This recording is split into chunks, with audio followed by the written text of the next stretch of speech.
How to use Greenlight card on Roblox. Hello and welcome to our YouTube channel How to Tutorials. In today's video, I'm going to show you how you can use Greenlight card on Roblox. To use a Greenlight card on Roblox, you'll need to first open any browser on your device and at the search bar type roblox.com.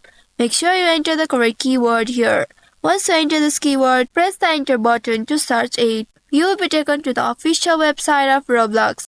Here make sure that you are logged into your account. Now once you are logged into your account, on this page at the top left you'll find these options. You can go ahead and click on this Robux option or simply select this icon at the top right corner. Once you click on it, you'll find Buy Robux here. Click on this Buy Robux option and now you will be taken to a new page. From here you can see the Robux packages along with their price. Here you can select the number and amount of Robux. Once you have selected it, click on it and you will be taken to this page. At the left side you will find various payment types. Here select this green debit card.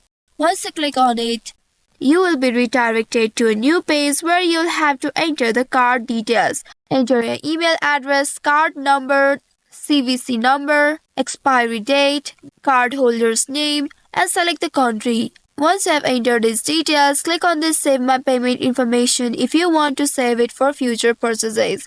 Now click on this Pay button at the bottom and you can now buy the Robux using your Greenlight card. So I hope this tutorial was helpful. If yes, don't forget to like, share and subscribe to our channel. Also hit that bell icon to never miss any updates from us. Thank you for watching.